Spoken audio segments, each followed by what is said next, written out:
Can't hear you, Jay. Can't hear you. Can't hear you.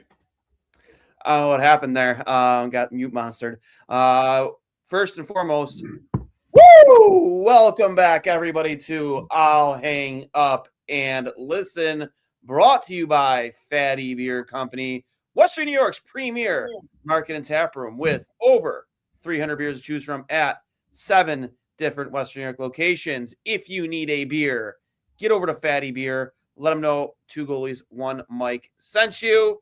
Of course, Impulse Physical Therapy of Western New York, located at 5087 Broadway, Suite 100 in Depew, New York. 5-star facility, 5-star staff for whatever your physical therapy needs might be, whether you get hurt yourself at work, slip and fall, on the field, on the ice. The staff over at Impulse Physical Therapy will take care of you.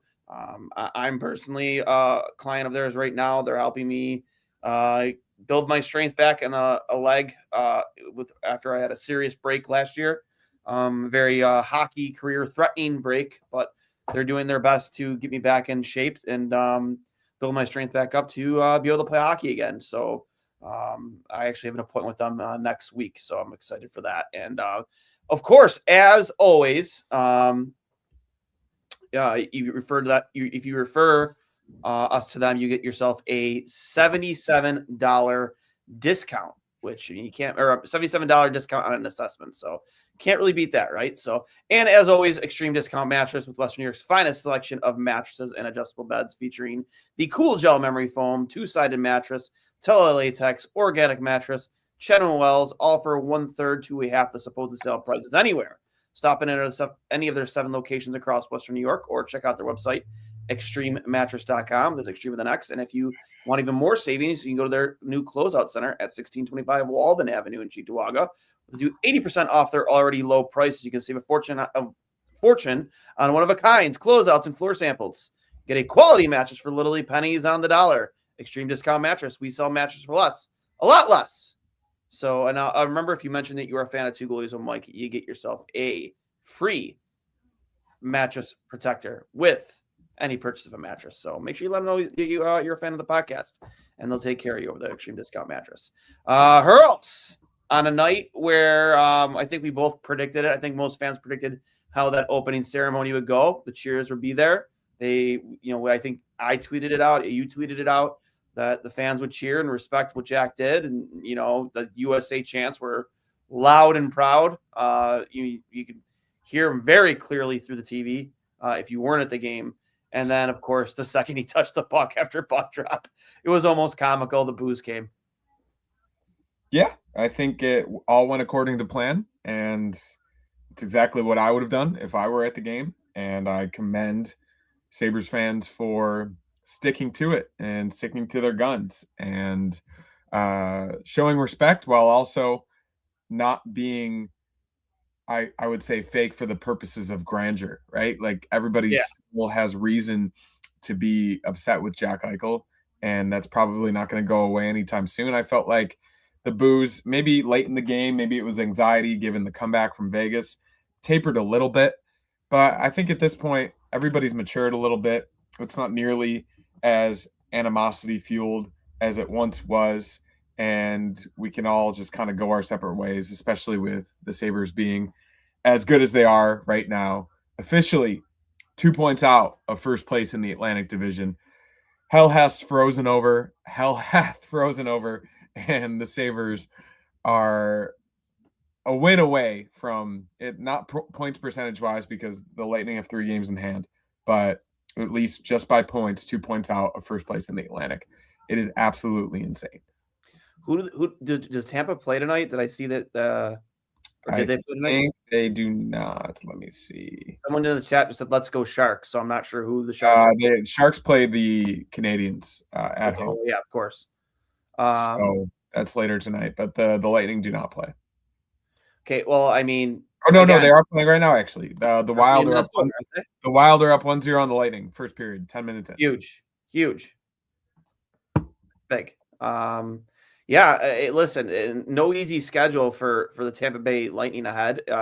Buffalo's next 6 out of 7 games are at home.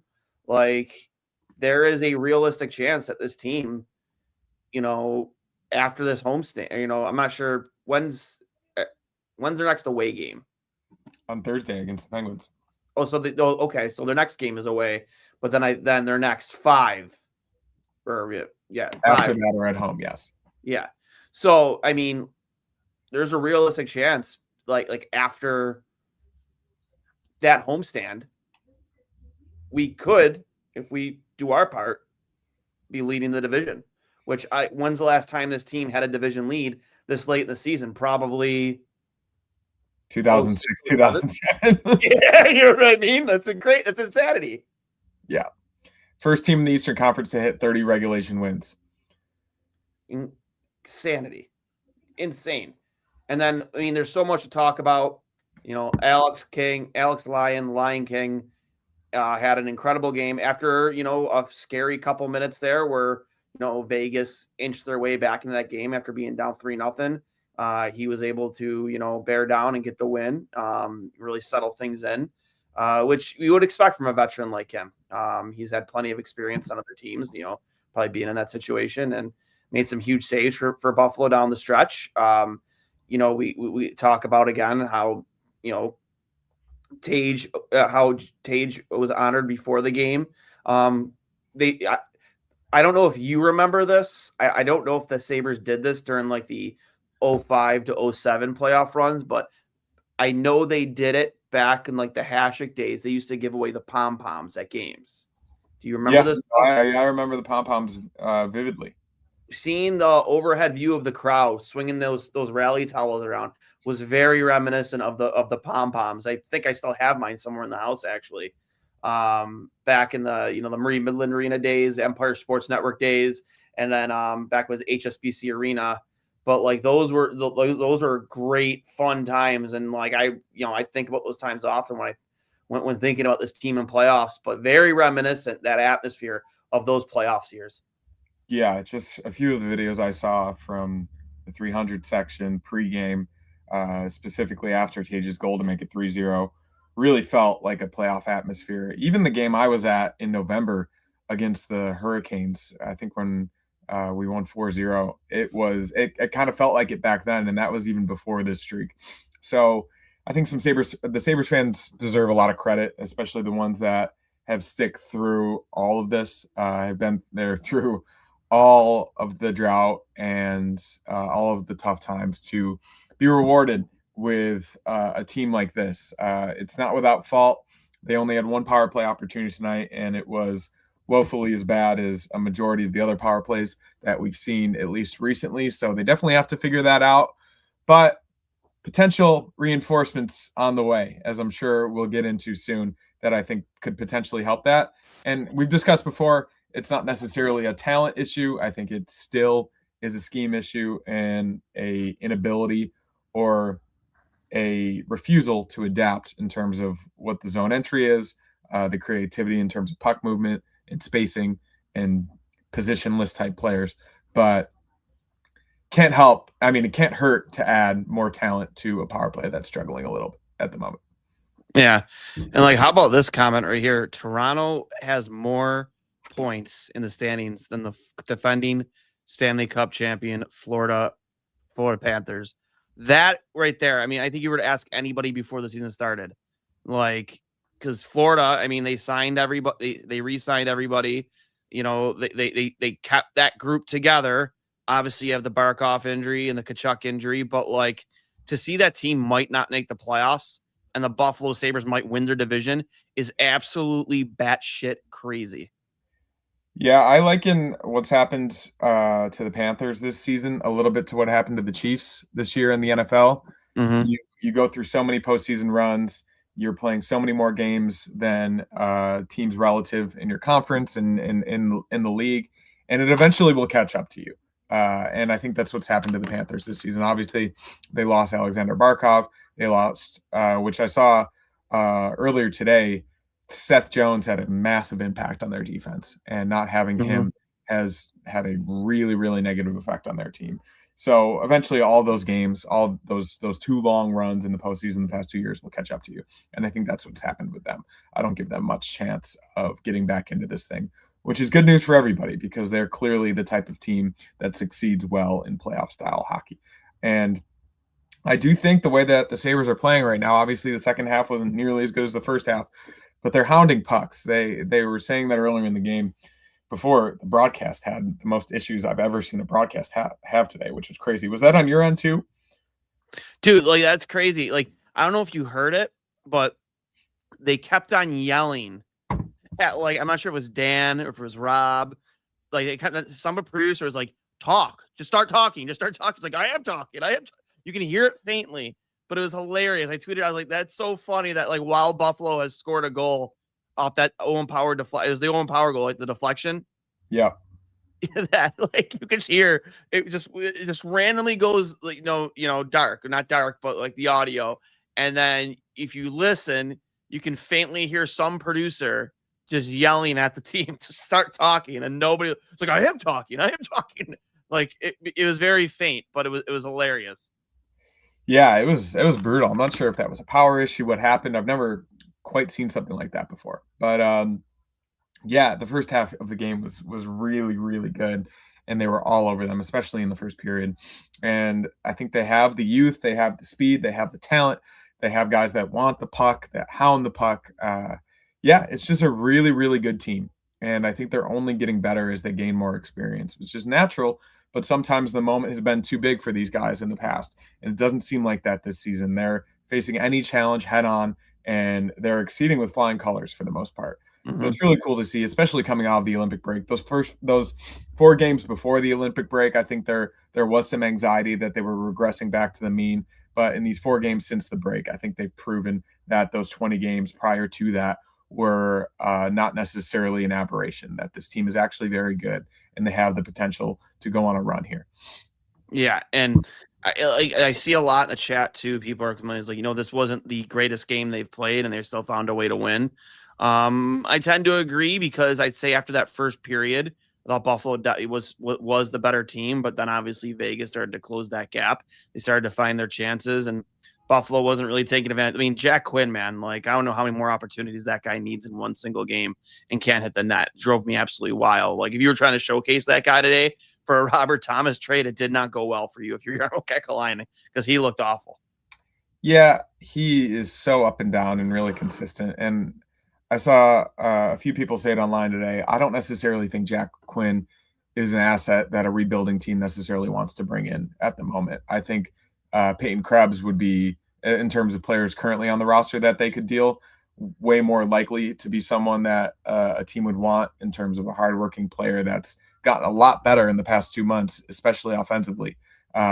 Jack Quinn, I think, especially with his injuries and his lack of consistency, I think his body just isn't quite where it was prior to the 2 leg injuries to the same leg a couple seasons ago, and I think we clearly see the effects of that every so often. So he's a bit of a frustrating watch, but can't complain too much at the moment.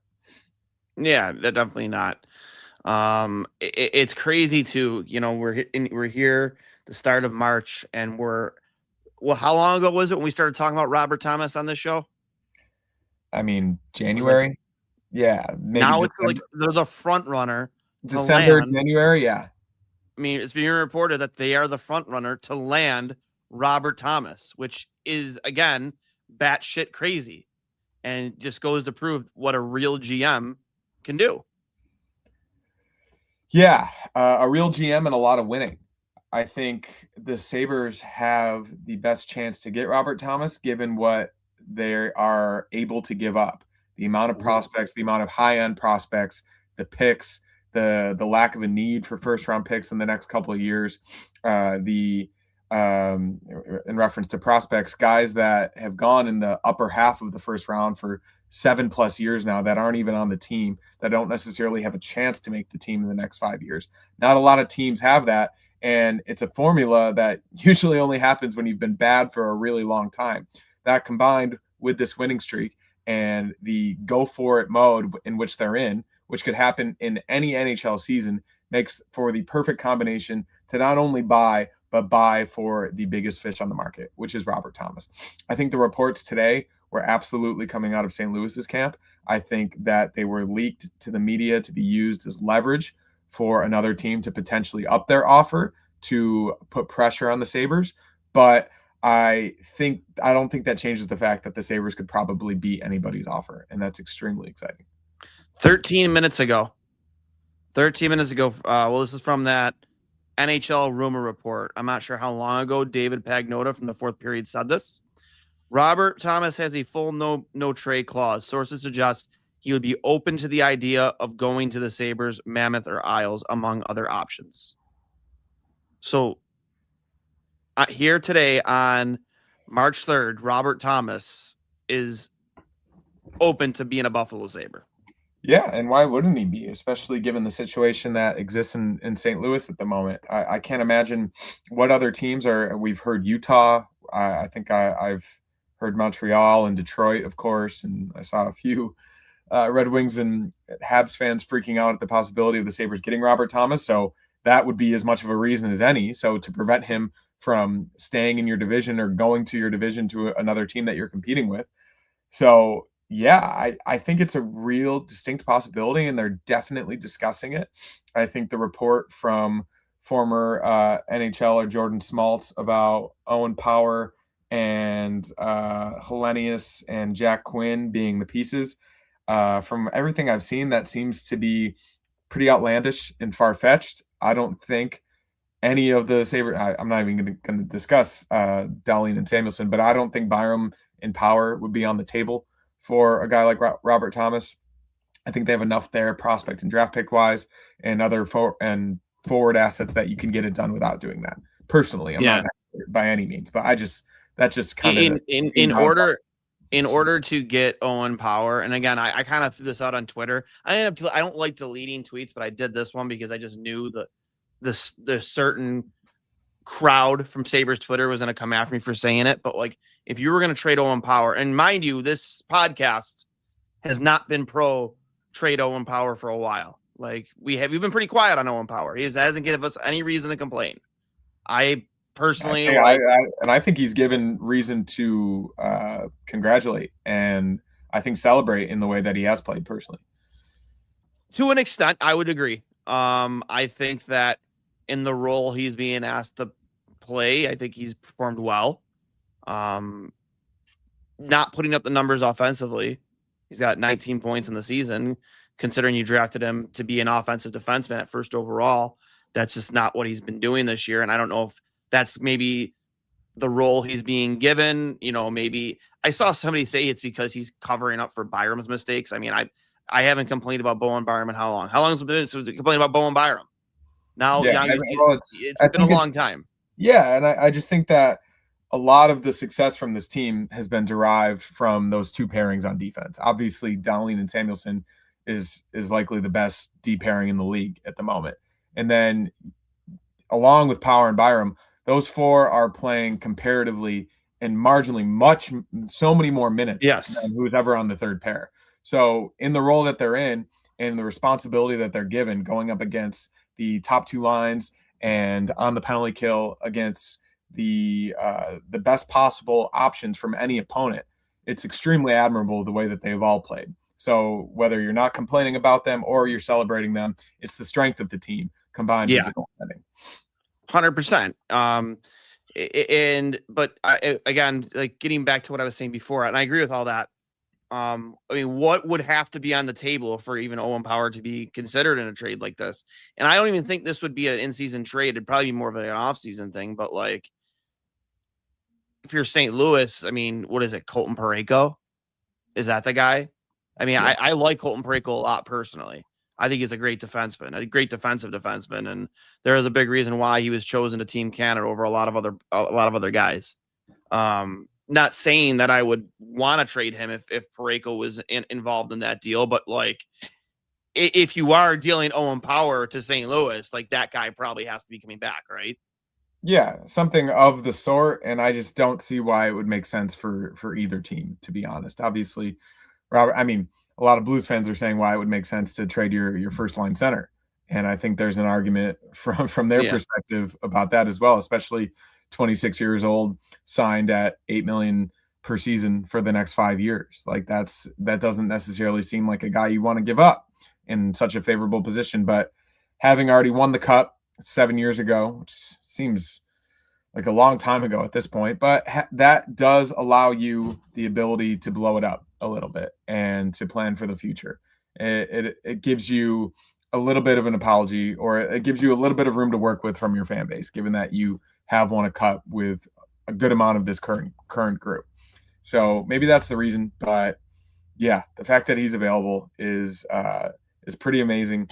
And I reiterate, the Sabres have the chance to beat any single offer from the rest of the NHL, given what they have in their prospect pool.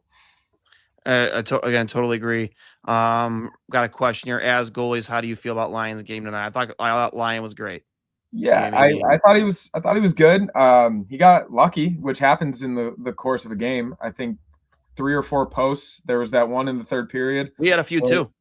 Yeah, for sure. I mean, it goes both ways, obviously. But there were some high danger chances from the Golden Knights in the second half of the game, which absolutely could have changed the course of the game if they went a different way. Same with McLeod's breakaway, and even Owen Power. He was defending in front of his net, and the puck hit his shin pad, which I think it was on the Riley Smith chance, and it would have gone directly in the net. But aside from that, I think it's representative of Lions' season the entire year. He was composed.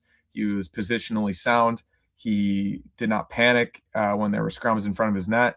Even one in the third period where it was a shot from the point, which was a bit of a riser, and it got caught in his equipment, and he didn't know where it was. And a lot of goalies would kind of freak out and think it was behind them, but he stayed composed, and he stayed in his crease, and he was able to cover it up for a whistle. I think it is really emblematic of where he is in his career. Obviously, a bit of an older goalie relative to the rest of the NHL, but I think his experience and every single place he's been shines through on a game-by-game basis. And in terms of goals saved above expected and performance relative to the rest of the league this year, he is one of the top 10 goalies in the NHL, bar none. Absolutely. Here's another good question, too. If Buffalo lands Thomas, do we move Norris to the wing, or is it Tage Thompson? I would prefer Norris, to be honest. And I agree. And I think that is for 2 reasons. I think Tage is at his best from a playmaking perspective when he has the freedom of being a center. And number 2, the 2 times Josh Norris has gotten hurt this season, definitely the first time, I don't know about the second time for sure, I saw it online today, was on a draw. He's had the rib issue. Actually, no, he got cross-checked on the second time. So I think I don't know if that was the reason for the second injury. But putting Josh Norris in the least amount of compromising situations possible, I think is probably for the best. And I think he plays the type of game that he is savvy enough and he's intelligent enough. Not saying that Tage isn't, but I think Josh Norris has a game that translates better to the wing than Tage does. So that's my thought, but I think you'd probably be fine either way. Yeah, too. And here's the thing, too. If you're, to your point, like that's for a guy who's dealt with the injuries he's been dealing with this season, the oblique, and then obviously the ribs. Who's to say in a situation in a D zone or an important offensive zone draw, he can't just take the draw and then jump right onto the wing?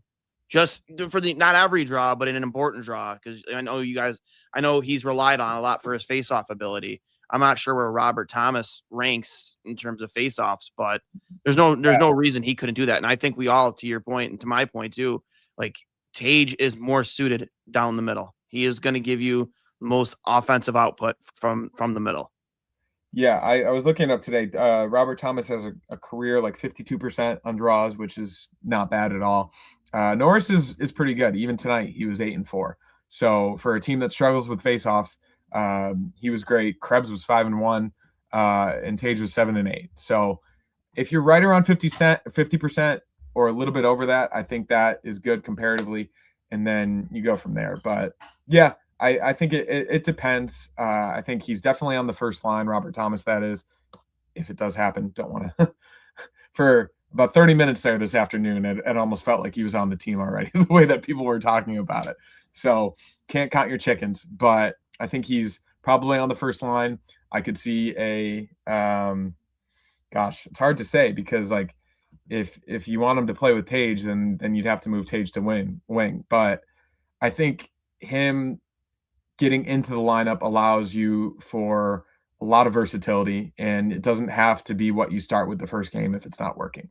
I think all three guys can do a variety of different things, but most importantly, it moves Ryan McLeod to, at this point in his career, I think where he's best, which is a third line center. And not even just best, Ryan McLeod could absolutely dominate in his minutes as a third line center, given the way that he's played this season, especially recently. He's produced at a really, really strong clip. So I think that's really important, just depth up and down the lineup, especially down the middle. 100%. Another question from Fred. Regardless of the Thomas rumors, would you entertain Ristolainen back, Oliver Ekman-Larsson, or Mario Ferraro? I mean, it seems like there might be some truth. I mean, the Sabres did have scouts at the Philly-Toronto game last night. I imagine Ristolainen might have been one of the guys that they were looking at. And those scouts did include Mark Bergevin. So Sabres have been rumored about looking for a bottom pairing defenseman. I mean, again, I don't know. I think he has been a much better, I don't want to say much better, but a better defenseman in the role he's been asked to play in Philadelphia. I mean, if that is the only option you have, if you can't make a guy like Tyler Myers work out or anyone else for that matter, I mean, I'd be open to the conversation. I'm more open to the conversation than I was 3 days ago, but I'm still pretty closed off from the Risto conversation. I have too much scar tissue watching Ristolainen in his own end, and I don't necessarily think that's solved overnight. I think he's been kind of sheltered a little bit. His net rating defensively, I was looking into it a little bit deeper yesterday and today. It is better, but it's still not necessarily great. And I think that you could probably, if you really do want to significantly upgrade that third pair, you could probably do better than that. I wasn't super familiar with Mario Ferraro until I read Fairburn's article over at The Athletic last week. He spent his entire career with San Jose. He seems to be pretty solid. He's obviously been on teams that haven't been in high leverage situations, so it's not necessarily a guy with the wisdom or experience that you'd want. And obviously Oliver Ekman-Larsson, former almost close to superstar in this league, who's at the twilight of his career. I guess that would fit at least that aspect of it a little bit more, a guy with experience and wisdom, but he also hasn't had too much playoff experience from what I'm familiar with, spending a lot of his career with the Coyotes. So yeah, those three options are not necessarily all ideal for me. And I think you're not necessarily going to get an ideal option for that third pairing, but personally, I would like to look elsewhere. Yeah, and I mean, I'm still all on board with the Tyler Myers idea. Like, if that's even a possibility, he's got 1 year left on his deal, which is nice. You know, and here's the thing. I don't know if you noticed it, but like they were moving Zach Metza around on different pairings tonight. Like they were giving him opportunities in different spots. I mean, I don't know if that's like a sign that maybe they're looking to give him more responsibility to see how he would do if he was given more responsibility. Kind of an odd game to pick against Vegas, but like, I don't know, man. Like the numbers are showing that the Sabres don't get scored on when Zach Metz is on the ice. Yeah, and his confidence in the offensive zone has really shown through the past couple of games, especially that goal against the Lightning the other day, and even a couple chances. I think it was in the first period tonight. He is playing with a lot more swagger. He's more comfortable in his area of the ice and how much time he has, and he's aware of his position and where other guys are. So, yeah, I've liked his game recently. Obviously, it's a smaller sample size, and his minutes have been sheltered a little bit. But in a larger role, I'd be interested to see if those numbers translate. Another name we've talked about, Logan Stanley. I mean, I would love that idea too. Again, you know, any of those names, I think Sabres fans would be happy as a bottom pairing guy, even when Connor Timmins gets back. If you're playing GM for a day, if you're Jarmo Kekalainen, like, what are you willing to send to St. Louis if it was just strictly for Robert Thomas? No retention, no salary retention. Yeah, you know, when we initially had this discussion, it was last month or the month before, I said that I wouldn't want to give up Ostlund and Hellenius, but I think, unfortunately, for the caliber of player that he is, none of us really know anything at the moment, but it feels like that's probably what St. Louis would want back. One of your top prospects. I think Radim Murka is also in the conversation. I think probably the equivalent of 3 valuable assets is what I was hearing throughout the course of the day, whether that's 2 prospects and a pick, a player, a prospect and a pick, or a prospect and 2 picks. I saw the verbiage of the equivalent of 2 first rounders today, which if you have to give up 2026 first round and 2027 first round along with a prospect, I'd be fine with that too, because I think that given the way that the Sabres are going at the moment, the 2026 and 2027 first round picks likely aren't going to impact this team until potentially 2030. And this is a team, after missing the playoffs for 14 straight seasons, is very much in a win now mode. They have the most regulation wins in the Eastern Conference. They're 2 points out of the Atlantic. You got to go for it. So given how much has changed even in the last month, I think that increases the pressure a little bit. And I think that should signal to Kekalainen that this team, as we've discussed time and time again, is not just in a position to make the playoffs. They have a better chance of losing in the Stanley Cup Finals now than they do of missing the playoffs, which is insane to say out loud. But I think that probably increases the price a little bit for a guy who, as we've said, is 26 on a very reasonable contract, is one of the best two-way centers in the game. It doesn't happen very often at the trade deadline, especially in a season like this. So you got to be willing to break the bank. Are you guys ever going to lose a game? I don't know, man. Hopefully not. I think you just will, like from Shorzy, this team will never lose again. It's been like a month. That's true. It is true. We got a couple different options, different suggestions in here from Alex. Hellenius, 2 first round pick, Jack Quinn and Colton Ellis. I do think they'd be interested in getting Colton Ellis back, because I do know they didn't want to waive him to begin with. So I could totally see a world where they might want Colton Ellis back. Yeah. I guess that would put a nice bow on it, right? Like, by all means, like I saw people floating every single prospect in the Sabre system today. So I think the possibilities are endless. So yeah, I don't know. I just think that for that caliber of player, I think my opinion, especially on Hellenius and Ostlund, Hellenius more so than Ostlund, given how much more NHL experience Ostlund has gotten this season. I think who has the higher ceiling deal, though? Do you think Hellenius or ceiling? I think Hellenius personally. I don't know. It's hard for me to say. I think Ostlund's a more complete player, and he's a better playmaker, and Hellenius is the better goal scorer and probably point producer. But it's tough to weigh those two, and I think ceiling is a tough conversation, especially for 2 guys that are 20 and 21 years old.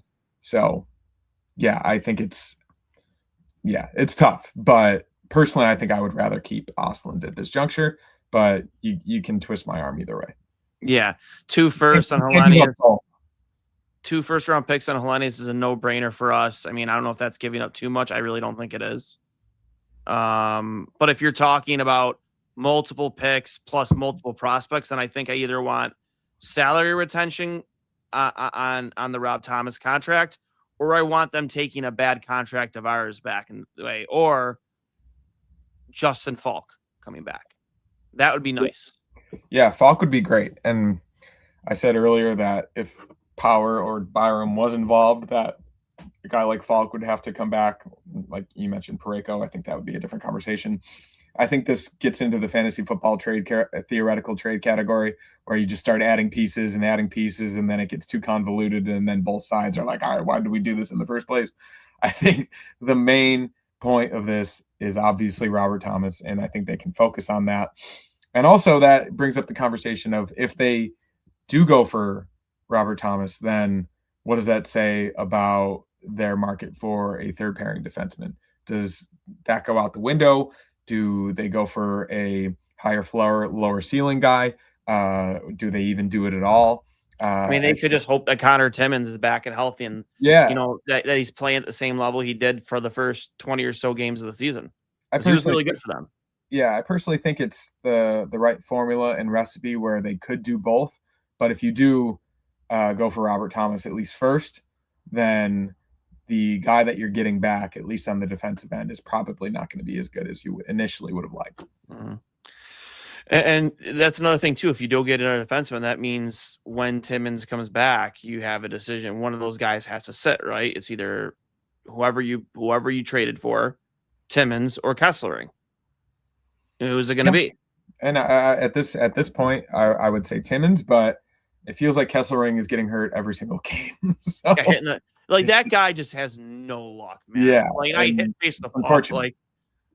He needs, in the offseason, man, he needs to wrap himself in bubble wrap or do you ever see that movie Bubble Boy? I have not seen it, but I can picture it. I forget, maybe somebody in the chat, I forget what actor played the Bubble Boy, but he was wrapped in that giant bubble. Not to get too deep, that's what he needs to do in the offseason. Whatever he does, whether it's offseason workouts, he goes to the beach, goes overseas to just be in a bubble, please. Get back, get healthy, because I truly believe, we've talked on this podcast, this is not the level of defenseman that we signed up for. And I think it's mostly, the Samuelson situation. He's just not healthy. I don't think he's been 100% for a single game this entire season. Yeah, probably not. And these past 2 games getting hit with pucks and a few Jake Gyllenhaal. That's what I thought. Okay. Yeah.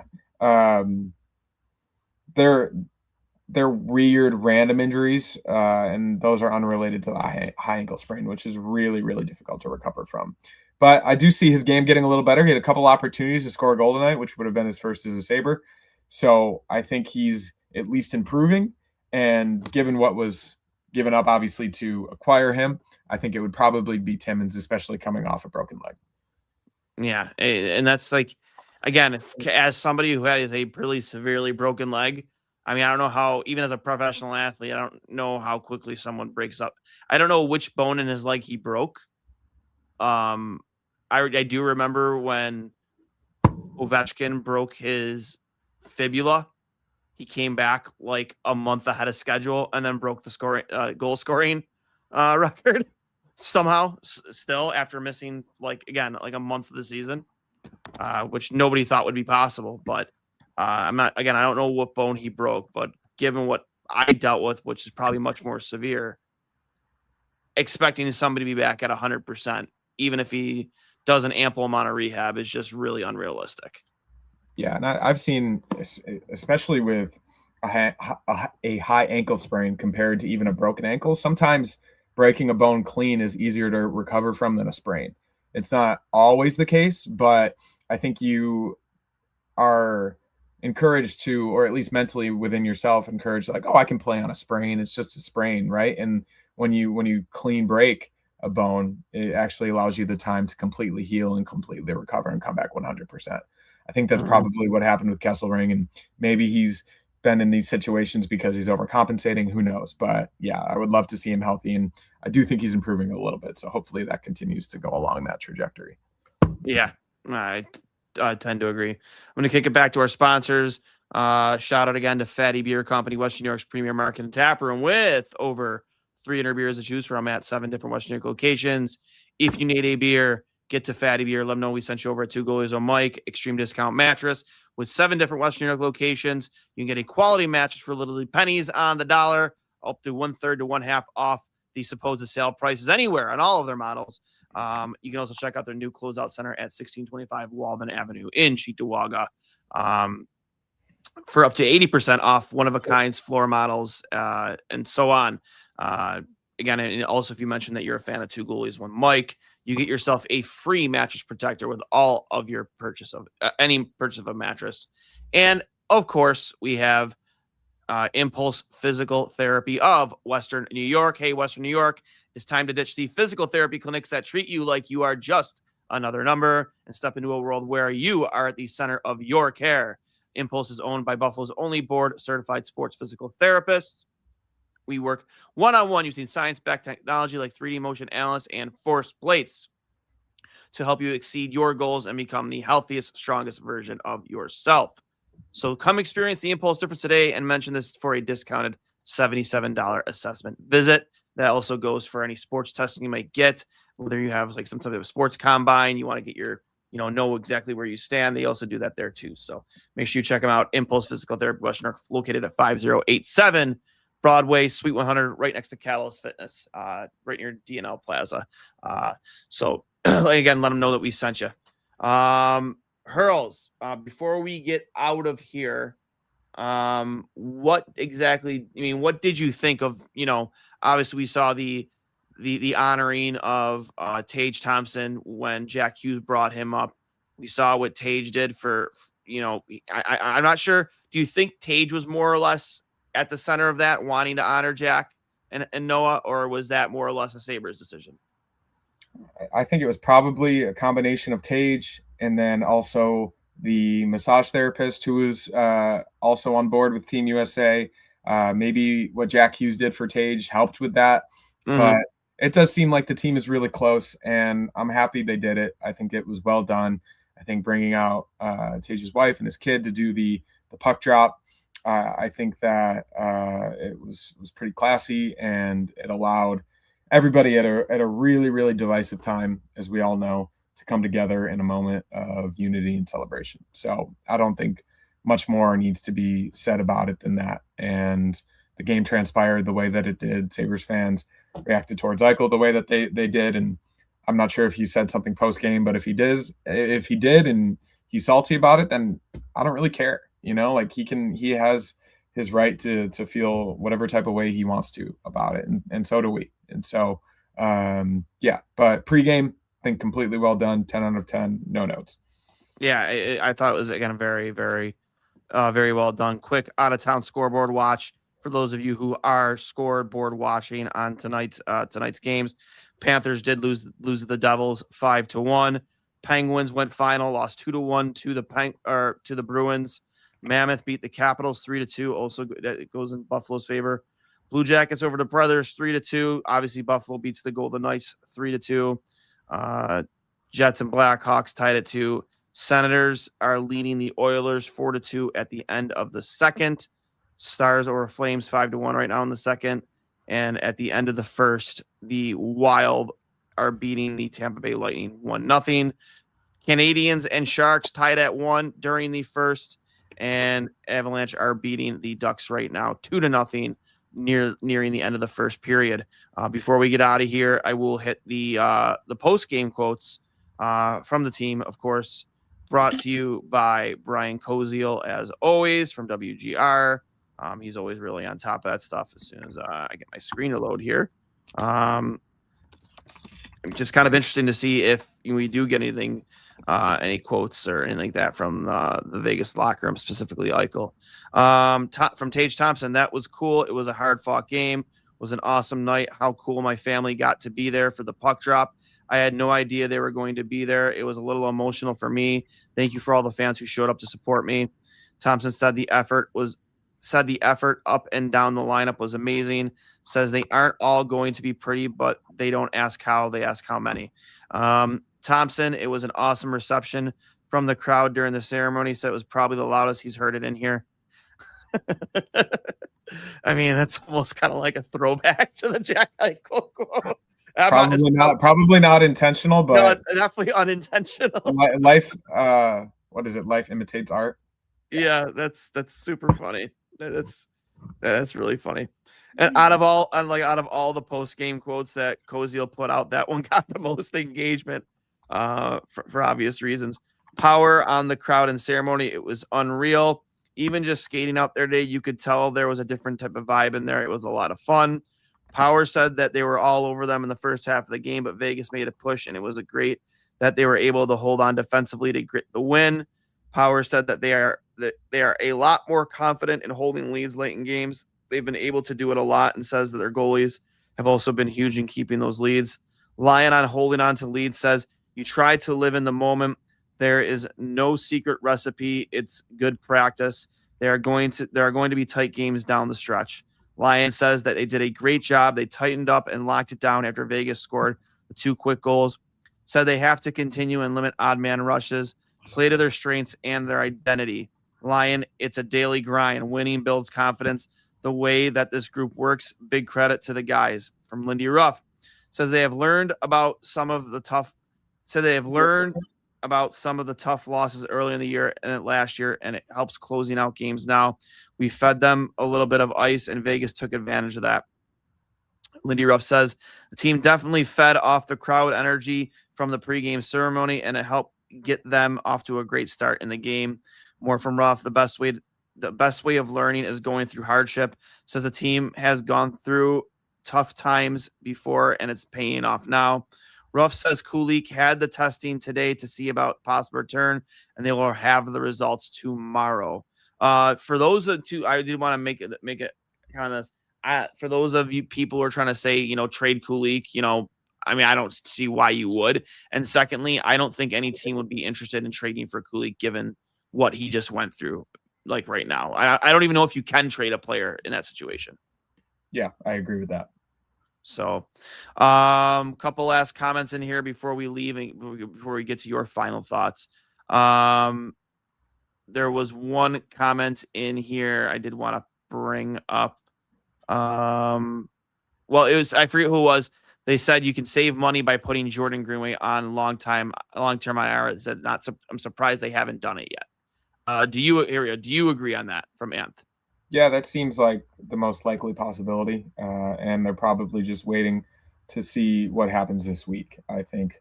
Also, you gotta give Greenway the opportunity to see if he has a possibility of playing as well. It was an investment that they factored in, and it's someone they envision being a part of their team. But if it's not going to happen this season, and you can learn from the champions of LTIR, the Vegas Golden Knights, and what Mark Stone will likely go on for the 10th straight season by doing that potentially. So, yeah, I definitely see that as an option. Yeah, I mean, again, I to your point, I don't see why they haven't done it yet, personally, given the deadlines here, and you might have to free up cap space. I mean, where does he even fit into this lineup right now? Yeah, I mean, potentially the fourth line. He was pretty good on the penalty kill for a long time, but obviously he's had a lot of injury issues. So probably not likely, but I think they're just doing their due diligence. Yeah. Your final thoughts? Really, really good win. Another one. 4-0 after the break. I think there is an argument that the Sabres are currently the best team in the NHL, which is really crazy to say. The Avalanche are still obviously very good. They pretty much dominated the Kings in LA last night, so they of course still have their argument of their own. But 25, I think, is it 25, 5-2 since the Sabres were in last place the morning of Tuesday, December 9th, and they were last place in the Eastern Conference before that overtime win in Edmonton when they were down in that game. It is the most insane warpath I've ever seen this team go on, and that includes the 2005 and 2006 seasons. They are playing with a chemistry and a freedom in which I really haven't seen from not only a Sabres team, but a hockey team in general. They're basically getting contributions up and down the lineup and in every aspect of the game, offense, defense, special teams, aside from the power play, of course, most of the time. And, of course, goaltending. A line continues what is looking like to be one of the best offseason signings, and I really do believe they can only go up from here. And that's pretty crazy to say given how good they've been, but this is a team that has been, even Eichel said it before the game, it was only a matter of time. And we kept saying it, and we kept saying it, and we kept hoping, and it never transpired. But the GM move was made at the perfect time, and now this new GM has the opportunity to really seal the deal. So I think Thursday, bit of a revenge game. Their last loss against the Penguins the day before the Olympic break. That would be exactly a month since their last loss, and the Penguins are obviously pretty good and exceeding expectations of their own. So they got to be ready, and I'm looking forward to it. From Saber Wagon here, an RJ playoff intro video is going to hit like crack. I tend to agree with you. Breaking news. Cole Smith was traded to Vegas from Nashville for a 2028 third round pick. So another, I'm not too familiar with Cole Smith. I do know, was it Connor? Is it Murphy? Or he was traded today too. So, some dominoes are starting to fall. Not really any huge names or any big names yet, but I imagine that things will really start to heat up tomorrow. We're going to do our NHL trade deadline show, or at least I'm not sure, Connor, what your situation is for Friday, but during the day, at least I will be live for the trade deadline. So keep an eye out for that. Obviously we have a game Thursday. I'll be on the post game for that too. I'm not sure what your situation is, Connor, but we'll definitely be live for that as well. So a lot of stuff to come, and hopefully by this time Thursday night post game show, we were talking about Robert Thomas being a Buffalo Sabre. That would, as our commenter said, hit like crack. Hit like crack. Love it. With that being said, guys, if you've enjoyed this podcast, please hammer the like button, whether you're watching on Twitter, Facebook, wherever you're watching. Please hit the like button. Make sure you're following myself at Duane S39. You can follow my co-host at Hurls13. Follow the podcast at Two Goalies One Mike. We're also available for audio only on Apple Podcasts, Spotify, wherever you get your podcasts. If you're watching on YouTube, please hit like and hit subscribe. Hit the bell icon so you know when we go live. Please, really appreciate the support. Paul Hamilton, watch your language. We already went through that. You have to go back and listen to earlier in the show. We went through our trade predictions already. So, but we'll talk to you guys later. Excited for the next couple days. And as always, go Sabres. Talk to you later.